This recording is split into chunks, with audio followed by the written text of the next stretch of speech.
अब ये संक्रांति और संधि काल क्या है? देखो, संधि चारण काल नाम किसने दिया था आपको पता है ना? बता दो, आदिकाल को नाम संधि चारण काल किसने दिया था?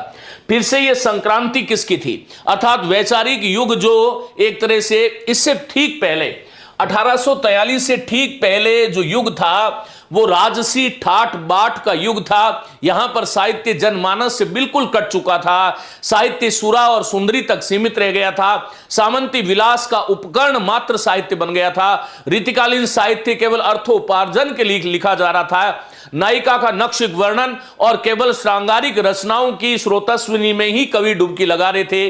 तो वहां से जब पहली बार आधुनिक काल आता है तो साहित्य के केंद्र में अब कोई राजा नहीं है, अब कोई ईश्वर नहीं है, अब कोई अलौकिक शक्ति नहीं है। वो दीनहीन शोषित जो आम जन है, जिसको सुबह और शाम के भोजन की चिंता है, उसका जिक्र होने लगा 1843 के बाद में। लेकिन ये एकदम जिक्र नहीं आया था, भारतेंदु युग से इसकी शुरुआत होती है। तो ये संक्रांति काल था और भाषा की दृष्टि से भी ये संधि काल था। आपको ये ध्यान होना चाहिए कि रीतिकाल जो है वो ब्रज भाषा की दृष्टि से स्वर्ण काल कहलाता है। क्या कहलाता है? हिंदी साहित्य में ब्रज भाषा की दृष्टि से स्वर्ण काल कहलाता है। मुझे आपको बताना है कि पहला प्रश्न, हिंदी साहित्य का कौन सा कालखंड है? हिंदी साहित्य का पहला प्रश्न आज का, जो ऑफलाइन उत्तर देना है अभी नहीं, हिंदी साहित्य का कौन सा कालखंड जो है वो खड़ी बोली का स्वर्ण युग है? अभी उत्तर नहीं देंगे, मेरी बात को ध्यान रखना है। खड़ी बोली का स्वर्ण युग है। और हिंदी साहित्य का कौन सा काल है? दूसरा प्रश्न, हिंदी साहित्य का कौन सा काल है जिसको जान कांड के नाम से जाना जाता है? ये दो प्रश्न आज के हो गए। इस पेज पे हम प्रश्न लिखते जाएंगे।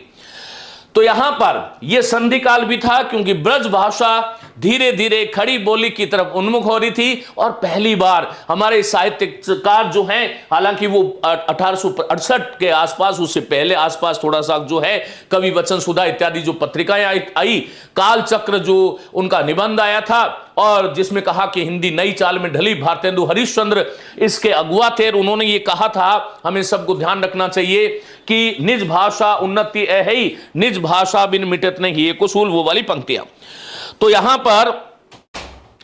पर देखो, आचार्य शुक्ल ने 1843 ईस्वी से आधुनिक काल की शुरुआत मानी है। इस बात को आप ध्यान से याद कर लेंगे, नोट कर लेंगे। अभी उत्तर नहीं देना है बेटा सन्नू देवी, ये प्रश्न मैंने कल के लिए लिखा है, ठीक है? आप उसको सोच समझ करके उत्तर दीजिएगा। हिंदी साहित्य का संक्रांति काल या संधि काल है ये 25 वर्ष, और शुक्ल ने 1843 ईस्वी से आधुनिक काल की शुरुआत मानी है। किसकी? आधुनिक काल की।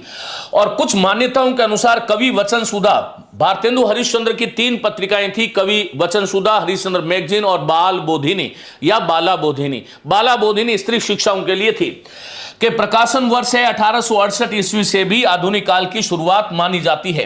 अतः 1843 ईस्वी से लेकर 1868 ईस्वी तक का यह 25 वर्षों का संघर्षकालीन समय हिंदी साहित्य का संक्रांति काल या संधि काल कहा जाता है। जब विचार बदल रहे थे, छापे खाने का आविष्कार हो रहा था, वैज्ञानिकता का विकास हो रहा था, साहित्य में तार्किक चिंतन पद्धति का विकास यहां पर हो रहा था, ऐसे समय में यह बात थी। फिर उसके बाद में मित्रों, दूसरा प्रश्न मैंने आपसे पूछा था कि भारतेंदु काल की समय सीमा आचार्य शुक्ल ने क्या मानी है। तो भारतेंदु काल की एक तो सर्वमान्य समय सीमा जो है वो 1857 से 1900 है। 1857 इसलिए क्योंकि स्वतंत्रता संग्राम है। हालांकि कुछ आलोचक भारतेंदु काल की शुरुआत 1850 से करने के भी पक्ष में है, और वो क्योंकि भारतेंदु का जन्म वर्ष है। भारतेंदु का जन्म 1850 में हुआ था और निधन दुर्भाग्य से 1885 बहुत कम अवस्था में हो गया था। केवल 35 वर्ष ही वो इस सृष्टि को दे पाए थे। तो ये कुल मिलाकर के ये सर्वमान्य काल है। आचार्य शुक्ल केवल इनकी समय सीमा मानते हैं। ये प्रश्न बहुत बार आता है, मोस्ट कर लेना। 1868 ईस्वी से लेकर 1893 ईस्वी की अवधि को वो नई धारा कहते हैं अथवा प्रथम उत्थान कहते हैं। आप सभी साथी जानते हैं कि वो द्वितीय उत्थान द्विवेदी युग को कहते हैं, और तृतीय उत्थान जो है वो छायावाद को कहते हैं। और तृतीय उत्थान के बाद में क्योंकि 1941 के आसपास उनका जो है देहांत हो गया था शुक्ल जी का, डॉक्टर नगेंद्र पुनर्जागरण काल इसको नाम देते हैं। क्या बोलते हैं? पुनर्जागरण काल देते हैं। और नव जागरण काल कहते हैं अपने रामविलास शर्मा, और पुनर्जागरण कहते हैं नगेंद्र। ये प्रश्न हर तीसरी परीक्षा में आता है। और उसको भारतेंदु काल और उसकी समय सीमा 1857 से 1900 स्वीकार करते हैं, और ये सर्वमान्य दृष्टि से स्वीकार्य भी है। यहां पर मैं